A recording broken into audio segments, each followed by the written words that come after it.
सभी दर्शकों का प्रतिज्ञा 21 चैनल में हार्दिक स्वागत है। आइए आज इस चैनल के माध्यम से विज्ञान विषय के अंतर्गत बल टॉपिक लिया है, उसके बारे में अध्ययन करेंगे। बल के बारे में अध्ययन करेंगे। तो आज का जो हमारा विषय है वो है विज्ञान, और इसमें भी जो टॉपिक लिया गया है वो लिया गया है बल। तो सबसे पहले हमको ये समझना है कि बल कहते किसे हैं। इंग्लिश में तो ये फोर्स हो गया। अब इसको परिभाषित करते हैं कि बल किसे कहा जाए। तो बल वह धक्का या खिंचाव, बल वह धक्का या खिंचाव है जो एक निकाय से दूसरे निकाय पर आरोपित होता है। अब ये तो रही इसकी परिभाषा, बहुत ही सूक्ष्म और संक्षिप्त है कि वह बल कहते किसे है। बल वह धक्का या खिंचाव है जो एक निकाय से दूसरे निकाय पर आरोपित होता है। अब यहाँ समझने वाली बात यह है कि भाई ये निकाय क्या होता है। ये जो निकाय शब्द आया है इसका क्या मतलब है, तो बॉडी, इसका मतलब हो गया बॉडी।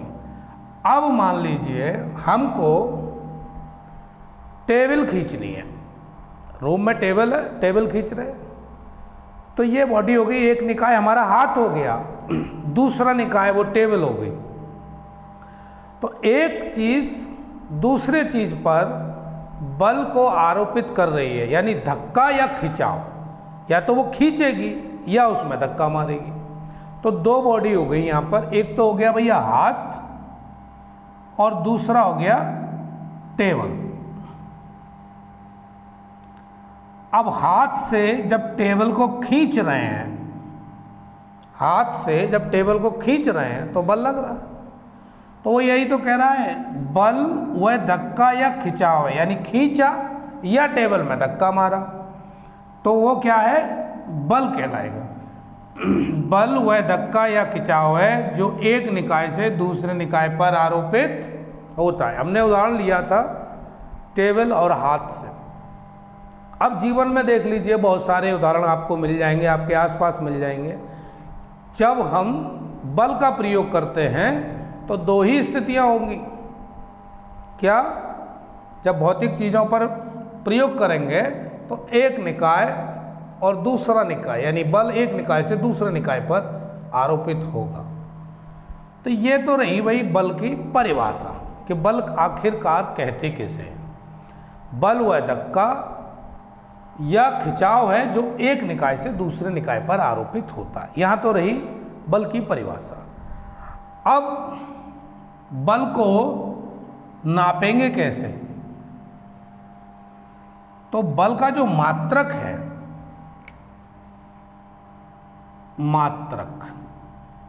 बल का जो मात्रक दिया हुआ है वो क्या है, न्यूटन। परीक्षा में जब भी पूछा जाता है तो ऐसे सवाल जरूर आते हैं कि बल का मात्रक क्या है। एसआई पद्धति में इसका जो मात्रक है वो क्या हुआ, किलोग्राम मीटर प्रति सेकंड स्क्वायर। क्यों है इसको भी समझें। F बराबर ma, ये बल हो गया, ये द्रव्यमान हो गया, ये त्वरण हो गया। तो द्रव्यमान को नापते हैं किलोग्राम में और त्वरण को नापते हैं मीटर प्रति सेकंड स्क्वायर, यानी इसका मात्रक ये। तो पूरा अगर बल का मात्रक पूछे तो क्या हो गया जी, किलोग्राम मीटर प्रति सेकंड स्क्वायर। अब या तो न्यूटन या फिर किलोग्राम मीटर प्रति सेकंड स्क्वायर। ये परीक्षा में दो में से कोई एक जरूर होगा। तो ये बल का क्या हो गया? मात्रक। बल की परिभाषा समझी, बल का मात्रक समझा। अब देखेंगे बल के प्रकार। बल के प्रकार, बल के प्रकार। अब प्रकार को समझेंगे कि बल कितने प्रकार के होते हैं। तो पहला बल लिया हमने पेशीय बल, मस्कुलर फोर्स।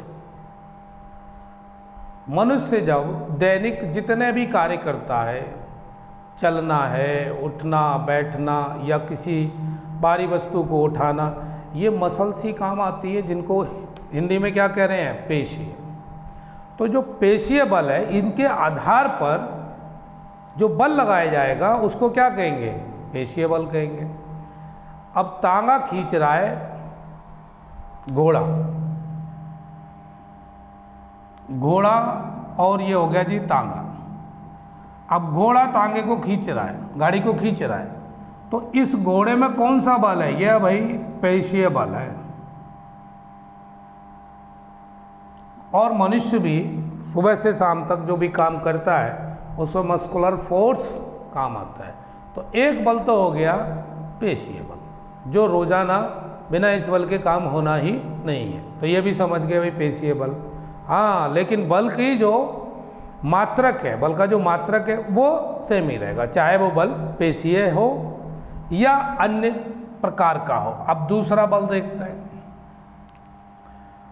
दूसरा बल है यांत्रिक बल। ये जो यांत्रिक शब्द है, मैकेनिकल, इसका क्या उदाहरण होगा? एक वस्तु स्थिर है और दूसरी वस्तु उस पर जब बल आरोपित कर रही है, तो एक वस्तु स्थिर, दूसरी गतिमान, तो वो क्या है? यांत्रिक बल का उदाहरण है। जैसे दरवाजा है जी, अब दरवाजा को जब खोल रहा है व्यक्ति, तो ये तो स्थिर है, व्यक्ति ने धक्का मारा, दरवाजा खोला, ये किसका उदाहरण हुआ? यांत्रिक बल का।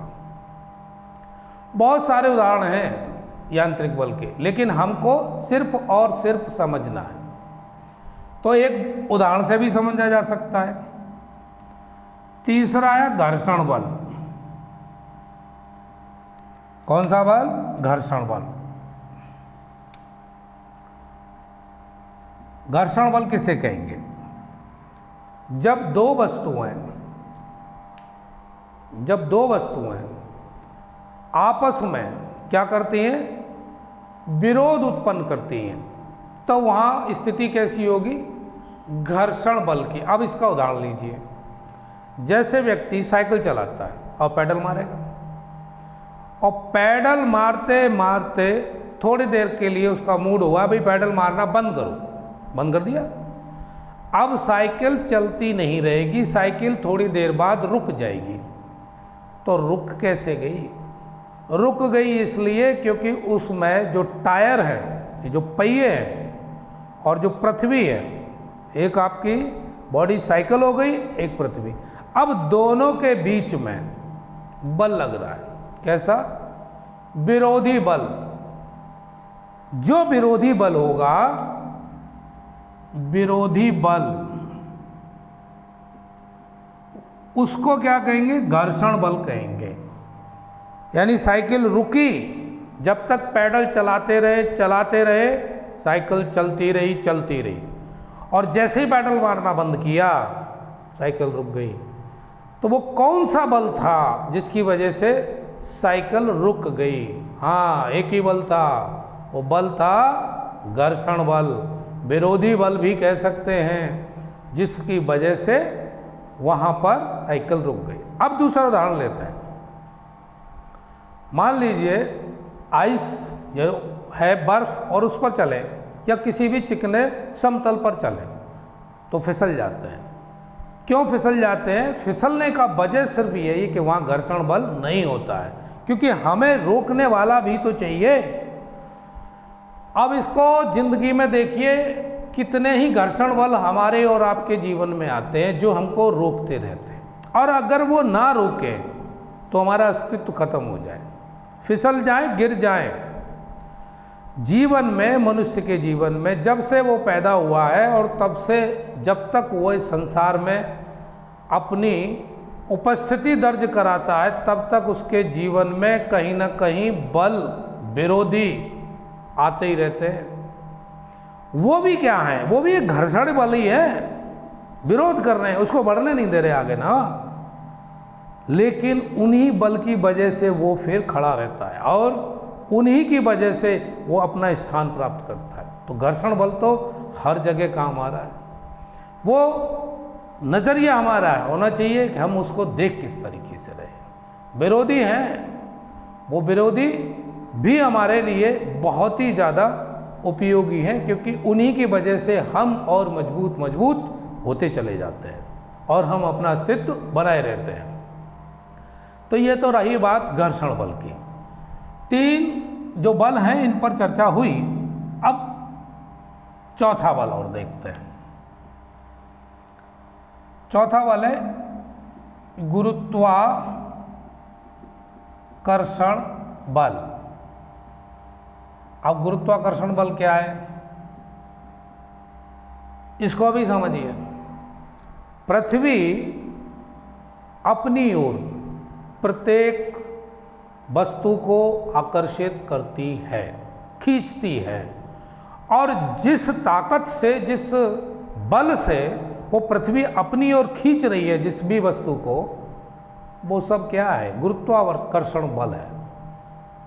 अब जैसे मान लीजिए जमीन से नीचे, ऊपर, यह जो पृथ्वी है, यहाँ से हमने कोई गेंद आकाश में फेंकी तो गेंद नीचे ही आएगी। क्यों आएगी? मेहरबानी है इसकी गुरुत्वाकर्षण बल की, इसकी वजह से वो गेंद नीचे आएगी। अन्यथा की स्थिति में वो गेंद अंतरिक्ष में चली जाएगी, अगर गुरुत्वाकर्षण बल ना हो तो। ठीक है। अब एक होते पलायन वेग। पलायन वेग क्या है? कि हम इतनी स्पीड से पृथ्वी से और ऊपर आसमान की ओर कोई वस्तु को फेंकें, जो आई थिंक 11 पॉइंट कुछ किलोमीटर प्रति सेकंड, 11.2 आई थिंक यही है, इससे अगर फेंकें, इतनी स्पीड से फेंक दें, 1 सेकंड में 11 किलोमीटर से ज़्यादा जाए, तो वो फिर पृथ्वी पर वापस नहीं आनी है, फिर वो चली जाएगी। ये पलायन वेग हो गया। लेकिन हम अभी पलायन की बात नहीं कर रहे हैं, हम बात कर रहे हैं सिर्फ बल की। लेकिन चूंकि यहाँ चर्चा चली तो दिमाग में आया इसकी बात की, तो आकर्षण गुरुत्वाकर्षण जो बल है वो पृथ्वी अपनी ओर जिस बल से किसी वस्तु को खींचती है, वो गुरुत्वाकर्षण बल कहलाता है। तो 4 बल हमने देखे। एक तो पेशीय बल था, दूसरा आपने देखा घर्षण बल भी देखा, यांत्रिक बल भी देखा, और ये गुरुत्वाकर्षण बल। समझ रहे हैं ना? जब हम समझेंगे तो प्रश्न को, जो भी शब्दावली प्रश्न की होगी, उसी आधार पर उसका उत्तर आप देने में सक्षम हो पाएंगे, अन्यथा की स्थिति में नहीं। अब 5वां नंबर का बल लेता है, वो एक है भाई विद्युत बल। अब विद्युत बल, विद्युत सही समझ में आ रहा है, इलेक्ट्रिसिटी। इलेक्ट्रिसिटी में भी अपनी एक ताकत है, और उस ताकत का अंदाजा आपको भी है, क्योंकि विद्युत से दैनिक जीवन में कितनी ही चीज़ें हैं जो चल रही हैं। पंखा चल रहा है, मोटर चल रही है, कूलर चल रहा है, ये सब क्या है, किसका बल है, विद्युत का बल। क्यों? क्योंकि इसमें क्या होता है, आवेश होता है, एक धनात्मक होता है, एक ऋणात्मक होता है, और उनकी वजह से विद्युत उत्पन्न होती है। फिर उससे जो बल उत्पन्न होगा वो क्या हो गया, विद्युत बल। तो ये जो विद्युत बल है, इससे तो बहुत कुछ चल रहा है ना। भारत में क्या, दुनिया में ट्रेन्स भी चल रही हैं, अब तो इलेक्ट्रिक के बहुत सारे वाहन भी आ गए हैं, कार भी आ गए हैं, है ना, टू व्हीलर्स भी आ गए हैं, और बहुत सारी अनेक चीज़ें, अगर गिनती करने बैठे तो सुबह से शाम हो जाएगी। इतनी चीज़ें विद्युत से चल रही हैं। क्यों? बल, क्योंकि उसमें होता है बल। तो विद्युत बल भी समझ में आ गया, गुरुत्वाकर्षण बल भी समझ में आ गया। अब एक बल और है भाई, उसको भी समझो, चुंबकीय बल।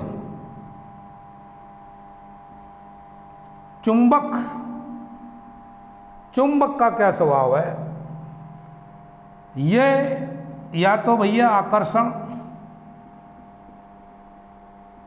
बल या प्रतिकर्षण, दो ही स्थितियां होंगी, आकर्षण बल या प्रतिकर्षण बल। अब चुंबक में दो ध्रुव होते हैं, एक तो साउथ पोल, एक नॉर्थ पोल, दो ध्रुव हो गए। अब इसको थोड़ा सा ठीक से ही समझ लेते हैं। ये आपका चुंबक, एक हो गया साउथ पोल, एक हो गया नॉर्थ पोल। अगर दूसरी चुंबक भी लेते हैं, इसका भी ये नॉर्थ पोल है, ये भी साउथ पोल है, ये दोनों अगर पोल नॉर्थ नॉर्थ है तो इनके बीच में प्रतिकर्षण बल कार्य करेगा। ऐसा नहीं है नॉर्थ ही नॉर्थ हो, अगर साउथ भी होता, ये साउथ ये नॉर्थ और ये साउथ ये नॉर्थ, दो चुंबक हैं, अब इनके बीच में भी कौन सा होगा, प्रतिकर्षण बल। तो एक बात समझ में आ गई, समान ध्रुव वाले चुंबक के बीच कौन सा बल लगेगा, प्रतिकर्षण। और अगर विपरीत है, विपरीत ध्रुव है, तो कौन सा बल लगेगा, आकर्षण बल। चुंबकीय बल में बहुत ताकत है, दो बल है, एक आकर्षण बल है और एक प्रतिकर्षण बल है। तो दोनों ही बल आप समझ रहे हैं किस वजह से है, क्योंकि चुंबक में दो ध्रुव होते हैं, एक नॉर्थ पोल होता है, एक साउथ पोल होता है। अगर नॉर्थ नॉर्थ को पास लाएंगे तो प्रतिकर्षण होगा, साउथ साउथ को पास लाएंगे तो भी प्रतिकर्षण होगा, क्योंकि वो समान है। और अगर इसके विपरीत कर दिया जाए नॉर्थ को साउथ के साथ, तो कौन सा बल लगेगा, फिर लगेगा भाई आकर्षण बल। तो इस तरह से हमने अभी पढ़े, कितने पढ़े, छह प्रकार के बल देखे। 6 प्रकार के बल कौन कौन से बल थे, पैशीय बल था, यांत्रिक बल था, घर्षण बल था, विद्युत बल और गुरुत्वाकर्षण बल, और लास्ट में चुंबकीय बल। तो 6 प्रकार के बल हो गए। अब परीक्षा में किस प्रकार से ये प्रश्न बनेगा, आप बल से संबंधित पिछले जो और परीक्षाओं में आए हुए हैं सवाल, बल से संबंधित आप देख लीजिए आज बैठ के कि किस प्रकार से प्रश्न बना है, और आप उसी तरह से उसको तैयार कर लीजिए आगामी परीक्षा के लिए जो भी आप दे रहे हैं। अब मेरी अपनी राय क्या है कि ये जो 6 बल हैं, इसके अलावा ये जो 6 बल हैं सिलेबस में होने चाहिए। कौन से? और एक तो होना चाहिए मानसिक बल, ये अभी भाई पढ़ाया जाए। दूसरा आत्मिक बल, और तीसरा धन बल और जन बल। क्या हमारे जीवन में ये बल देखने को नहीं मिलता है? मानसिक बल, आत्मिक बल, धन बल और जन बल, क्या ये भी अगर स्टूडेंट को पढ़ाया जाए तो उसके अंदर जो चारित्रिक विकास होगा उसमें 4 चांद लग जाएंगे। बाकायदा पढ़ाया जाए, सिलेबस में पढ़ाया जाए। अगर कोई व्यक्ति सुसाइड कर रहा है तो क्या है? मानसिक बल की कमी है, कहीं ना कहीं कमी है। क्योंकि परिस्थिति कैसी है? समस्या है उसके जीवन में, समस्या आई तभी तो सुसाइड करेगा। अगर वो सुसाइड कर रहा है तो क्यों कर रहा है? क्योंकि वो कहीं ना कहीं समस्या से ग्रसित है। और समस्या कैसी है? अस्थायी। ऐसा हो ही नहीं सकता कि समस्या स्थायी हो। समस्या कैसी रही उसकी? अस्थायी। कोई भी परिस्थिति रही हो, कोई भी हालात बने हो, कोई भी दशा क्यों ना रही हो, लेकिन वो समस्या परमानेंट नहीं थी, वो टेम्परेरी थी। जब वो समस्या टेम्परेरी थी तो उसने ढूंढा क्या समाधान? स्थायी। कैसा समाधान ढूंढ लिया उसने? स्थायी। समस्या स्थायी है तो समाधान कैसा होना चाहिए था आपकी नज़र में? अस्थायी होना चाहिए था ना। समाधान भी अस्थायी होना चाहिए था, तभी तो संतुलन बनेगा। समस्या अगर अस्थायी है तो समाधान भी अस्थायी चाहिए। अब यहां हो क्या रहा है? समस्या थी अस्थायी और समाधान ढूंढ लिया उसने स्थायी। उन्होंने कहा भैया आत्महत्या कर लो, सुसाइड। अब यही चारा रह गया है, इसके अलावा कोई चारा नहीं बचा। तो ये तो रही मूर्खता। क्यों रही मूर्खता?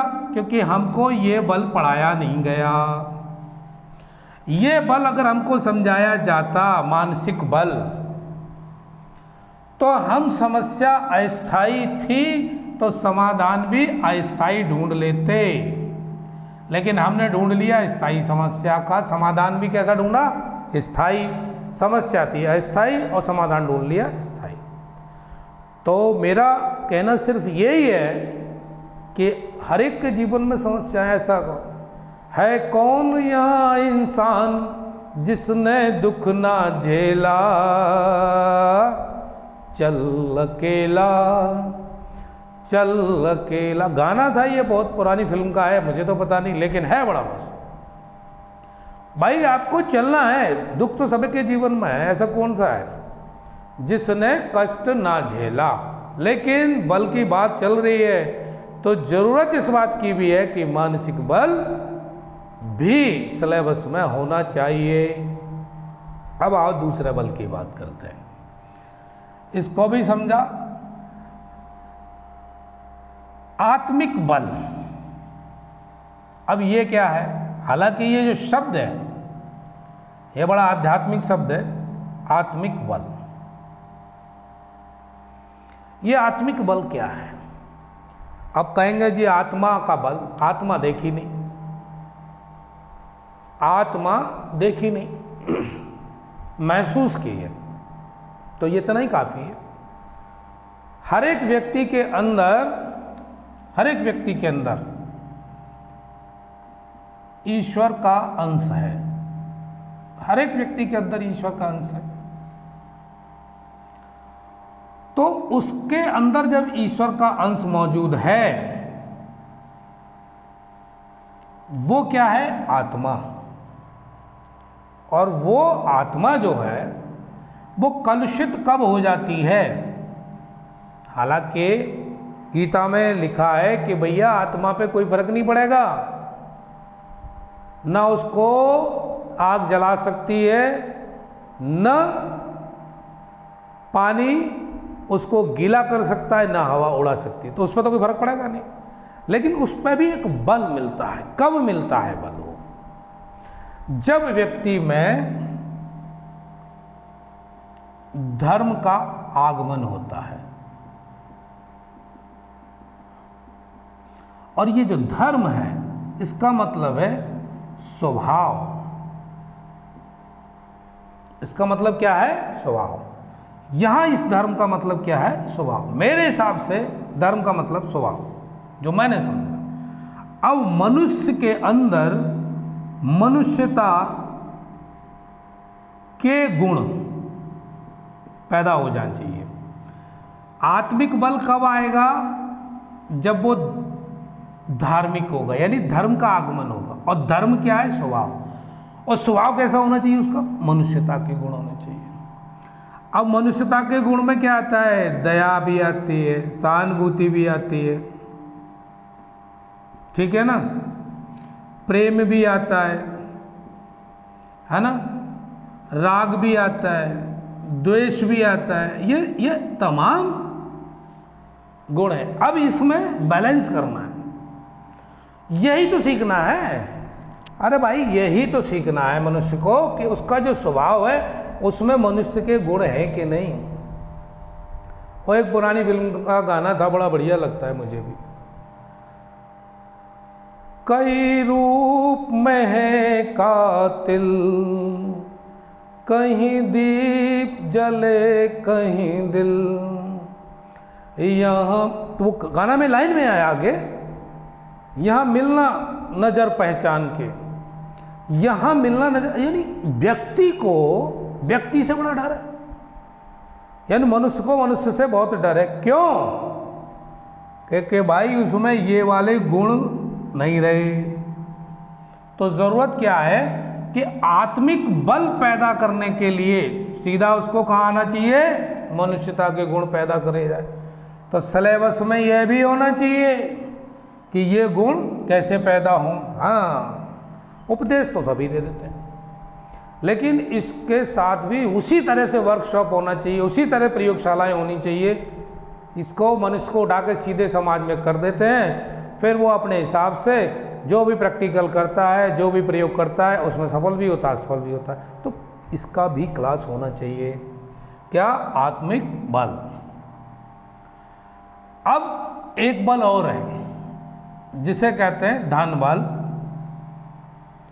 और जन बल। अब ये दो बल और हैं, ये भी बड़े काम कर रहे हैं आज के समय में। आज के समय में क्या, शुरू से ही जब से मनुष्य इस पृथ्वी पर आया है, धराधाम पर, तब से ये दोनों बल काम कर रहे हैं। यानी एक तो हो गई मनी पावर और दूसरी हो गई जी मैन पावर। ये दोनों जो बल हैं वो एक दूसरे के कैसे हैं? समानुपाती हैं। कैसे हैं ये? समानुपाती। अगर हम इसको बढ़ाते हैं मनी पावर, यानी धन बल जैसे ही बढ़ता है ऑटोमेटिक जन बल आ जाता है। अब अपने जीवन में देख लो, आसपास देख लो, जब जब धन बढ़ेगा जन बल भी बढ़ेगा। प्रकृति का ये नियम है। और मैन पावर जिसके पास होगा उसके पास ऑटोमेटिक धन बल आ जाएगा। अब यहां पर धन का मतलब सिर्फ और सिर्फ किससे जोड़ें? पैसे से ना जोड़ें। धन का मतलब ये जो मनी है, इसका मतलब धन से केवल और केवल पैसे से संबंध नहीं है। इसका संबंध आपके पास ज्ञान से भी है, कला से भी है, कौशल से भी है ना। आप ये समझ बैठे कि भाई बहुत ज़्यादा रिच है, पैसा है, ऐसा नहीं कह रहा हूँ मैं कहना चाह रहा हूँ कि ज्ञान, कला, कौशल, ये भी तो धन है।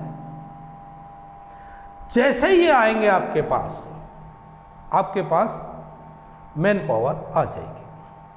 तो हमारा उद्देश्य सिर्फ ये है कि कुछ बल जिन पर भी वर्क होना चाहिए था, वो भी सिलेबस में होने चाहिए थे, उनको भी पढ़ाया जाना चाहिए था, क्योंकि इन्हीं बल का जब व्यक्ति समाज में आता है पढ़ लिखने के बाद तो इनका बड़ा ज़रूरत पड़ती है। तो यह भी सिलेबस में होने चाहिए। ठीक है भाई, यहाँ तक तो बात हुई बल की। अब एक वैज्ञानिक हुए भाई, महान वैज्ञानिक। कौन है महान वैज्ञानिक? न्यूटन। इनका विज्ञान में बड़ा रोल है। कैसा रोल है विज्ञान में? क्योंकि इन्होंने भी कुछ नियम दिए हैं। क्या नियम दिए? एक तो भैया जड़त्व का नियम। कौन सा नियम दिया? जड़त्व का नियम। कोई भी वस्तु ब्राह्म अवस्था में है। कैसी अवस्था में? ब्राह्म अवस्था, या कह लीजिए ब्रह्मावस्था। तो कोई भी वस्तु ब्रह्मावस्था में तब तक रहेगी जब तक उस पर कोई बाह्य बल आरोपित न किया गया हो। ये जड़त्व का नियम है। कोई भी चीज यानी कोई भी वस्तु ब्रह्मावस्था में तब तक रहेगी जब तक उस पर कोई बाह्य बल न लगाया गया हो। तो ये क्या कहलाएगा? जड़त्व का नियम। कौन दे रहा है? न्यूटन। दूसरा एक नियम दिया इन्होंने, F बराबर ma। जब भी हम द्रव्यमान का गुणा त्वरण से करते हैं तो क्या मिलता है हमको? फोर्स, बल मिलता है। यह भी इन्होंने दिया, दूसरा नियम। तीसरा एक और दिया इन्होंने, प्रत्येक क्रिया की समान किंतु विपरीत दिशा में प्रतिक्रिया होती है। न्यूटन ने भाई 3 नियम दिए, तीसरा ही है ना। और वास्तविक जिंदगी में देखा जाए तो पूरी तरह से ये लागू होते हैं, हर क्षेत्र में होते हैं लागू। जड़त्व का नियम क्या कह रहा है? कोई भी वस्तु ब्रह्मावस्था में तब तक ब्रह्मावस्था में रहेगी जब तक उस पर कोई बाह्य बल ना लगाया जाए। कोई भी देख लीजिए आप, जो कोई वस्तु पड़ी हुई है, जब तक आप उसको हटाएंगे नहीं वो हिलने वाली है नहीं। दूसरा F बराबर ma। और तीसरा नियम, प्रत्येक क्रिया की समान किंतु विपरीत दिशा में प्रतिक्रिया होगी। कुछ भी कर लीजिए, अगर कोई भी क्रिया की गई तो उसकी प्रतिक्रिया होगी। जैसे जब बंदूक चलाते हैं तो गोली आगे जाएगी और झटका पीछे लगेगा, विपरीत दिशा में हो गया। ऐसे नाव चलाएंगे तो जो पतवार को पीछे जब खींचते हैं तो नाव आगे चलती है। पतवार चलाते हैं ना नाव में, जिसे क्या बोलते हैं, चंपू बोलते हैं, उसको जब चलाएंगे तो वो पीछे को चलाते हैं और नाव आगे चली जाती है। तो हर एक के जीवन में प्रत्येक क्रिया की समान किंतु विपरीत दिशा में प्रतिक्रिया होती है। जब ये सार्वभौमिक सत्य हो जाती है बात, तो फिर वो नियम और सिद्धांत बन जाते हैं। और उन्हीं नियम और सिद्धांत को पढ़ पढ़ के, है ना, हमको जीवन में क्या मिलता है? रोजगार। अरे जॉब की तैयारी कर रहे हैं ना, इन नियमों को पढ़ना पड़ रहा है। और उसको पढ़ने के बाद जॉब लगी, फिर ये सारे नियम भूल जाते हैं आदमी। फिर उसको एक नई दुनिया, नए काम, नई जिम्मेदारी का निर्वाह करना होता है। तो न्यूटन के बारे में आपने समझा। अब एक बात ये भी समझो, बल, एक सदिश राशि है। कैसी राशि है? बल एक सदिश राशि है। अब सदिश क्यों है? क्योंकि ये दिशा को बताती है, परिमाण के साथ साथ किसको बताती है? दिशा को। क्योंकि बल जब भी लगाएंगे जरूर कोई ना कोई दिशा होगी। अब मैंने बताया था बल व धक्का या खिंचाव है, यानी इधर मारेंगे आगे धक्का तो भी एक दिशा होगी, पर्टिकुलर दिशा तो होगी, पीछे खींचेंगे तब भी एक दिशा होगी, दाएं बाएं, यानी जिधर भी बल लगाएंगे तो दिशा जरूर होगी। तो इसलिए बल कैसी है राशि? बल सदिश राशि है, परिमाण के साथ साथ दिशा भी होती है। अब इसके आगे बल आघूर्ण पढ़ते हैं। बल आघूर्ण, ये बल आघूर्ण क्या है, इसको कैसे समझेंगे? पहले इसकी परिभाषा समझते हैं। क्या दिया है? किसी बल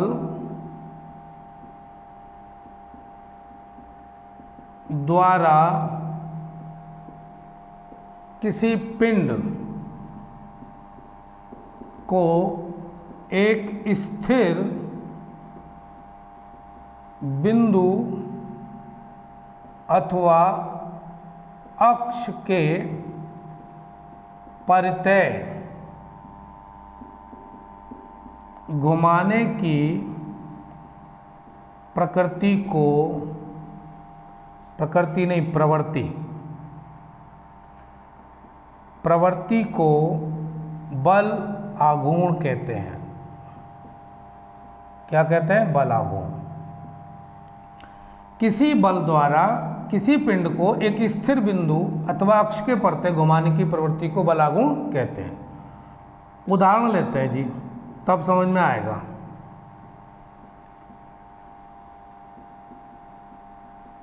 दरवाजों का हत्था, दरवाजे होते हैं और जो डोर्स हैं उन पर हत्था, जिसको पकड़ के खोलते हैं या बंद करते हैं। दरवाजों का हत्था कब्जों से दूर लगाया जाता है, दूर लगाया जाता है। किधर लगाया जाता है? दूर लगाया जाता है। अब यहां यही बात सीखनी है, बल आघूर्ण, इसके पीछे कौन बैठा है? कौन बैठा है जो ये बात समझा रहा है? बल आघूर्ण। क्योंकि जैसे ही हमने कब्जों से दूर लगाएंगे क्या? हत्था, तो बड़े आसानी से किवाड़ खुल जाएगा। कैसे? वो दरवाजा खुल जाएगा, क्योंकि बल कम लगाना पड़ेगा। तो जैसे जैसे दूरी बढ़ेगी बल कम लगेगा। और अगर वही हत्था कब्जों के पास बढ़ाते बढ़ाते लगाएं तो बहुत बल लगाना पड़ेगा, तब कहीं जाके दरवाजा खुलेगा। बड़ी मेहरबानी है इसकी, बल आघूर्ण। किसी बल द्वारा किसी पिंड को एक स्थिर बिंदु अथवा अक्ष के परितय घुमाने की प्रवृत्ति को बल आघूर्ण कहते हैं। एक उदाहरण लिया, दूसरा उदाहरण और देखो भाई। आटा पीसने की चक्की। अब ये तो प्रचलन में चल रहा है आटा पीसना, यार ये तो गलत शब्द है, मतलब अनाज पीसने की होनी चाहिए। अनाज पीसने की चक्की कि कहाँ जा रहे हैं? आटा पिसाने जा रहे हैं। अबे ये कोई बात हुई? आटा जो है वो अनाज पीसने के बाद बनेगा तो पहले ही पिसाने जा रहे हैं? आटा का क्या पिसाना है? लेकिन प्रचलन में चल रहा है कहाँ जा रहे हैं? आटा पिसाने जा रहे हैं। वाह भाई वाह। तो फिलहाल हम यहाँ सुधार करते हैं, अनाज पीसने की चक्की। ठीक, अब ये तो यहाँ है नहीं, घरों में आजकल प्रचलन में है नहीं। एक वक्त था जब सबके घर में क्या हुआ करता था? अनाज पीसने की चक्की होती थी, और उसमें जो हत्था लगा होता था जिससे घुमाते थे चक्की को, वो पर्दी के बिल्कुल पास में होता था, कीली के पास नहीं, पर्दी के पास। तभी तो कम बल लगता था, और कीली के पास लगा देंगे तो बहुत बल लगेगा, और चक्की घुमाने घुमाने में ही पसीने आ जाएंगे। तो ये बात समझ में आ गई। अरे एक उदाहरण और लेते हैं। तीसरा उदाहरण है कुम्हार का चाक। बिल्कुल यही बात हो गई सेम। जिस कुम्हार अपने चाक पर मिट्टी के जब बर्तन बनाता है तो वो भी जो गड्ढा होता है ना, जिससे हत्थे से वो घुमाता है, डंडे से चाक को घुमाएगा, वो भी पर्दी के पास होता है। तो ये सारे के सारे बहुत सारे उदाहरण हैं, 3 उदाहरण से आपको समझ में आ ही गया होगा। पेचकस में भी अगर देखें तो वो भी पेचकस का जो हत्था होता है वो चौड़ा होता है ना, ताकि घुमाने में हमको आसानी हो जाए, पकड़ने में आसानी हो जाए। क्योंकि पेचकस जो पतला होता है, नुकीला भाग होता है, अगर उतने ही चौड़ा कैसे घुमा लेंगे, तो उसको चौड़ा बनाते हैं पीछे पकड़ने के लिए हत्था। उदाहरण किसका है? यह भी इसी के अंतर्गत आता है। तो दैनिक जीवन में बल आघूर्ण का कहाँ कहाँ रोल है भाई, ये समझा। अब बल आघूर्ण बराबर क्या होता है? बल गुणा स्थिर बिंदु। स्थिर बिंदु से बल की क्रिया रेखा की लंबवत दूरी। कैसी दूरी? लंबवत दूरी। यानी बलागुण tau equal to F into d, ये हो गया। और मात्रक क्या है इसका? ये सूत्र हो गया। मात्रक क्या है इसका? न्यूटन मीटर, क्योंकि बल का मात्रक न्यूटन और डी दूरी को बता रहा है, तो बल आघूर्ण का मात्रक हो गया न्यूटन मीटर। और ये राशि कैसी है? सदिश। क्यों है भाई सदिश राशि? ये सदिश राशि इसलिए है क्योंकि आप कोई ना कोई दिशा का जरूर सहारा लेंगे, या तो उसको क्लॉकवाइज घुमाएंगे या एंटी क्लॉकवाइज घुमाएंगे ना, तो दिशा तो फिर भी हो गई, कोई ना कोई दिशा तो हुई। तो यह भी क्या है? सदिश राशि। और दूसरा, चूंकि इसमें फोर्स है और फोर्स खुद में भी एक सदिश राशि है, तो फिर ये अदिश कैसे हो सकती है? ठीक है, तो बल आघूर्ण समझ में आया, बल के प्रकार समझ में आए, बल कितने प्रकार के होते हैं, बल का मात्रक क्या है। अब इस बल के अलावा और समझते हैं भार। क्या है भार?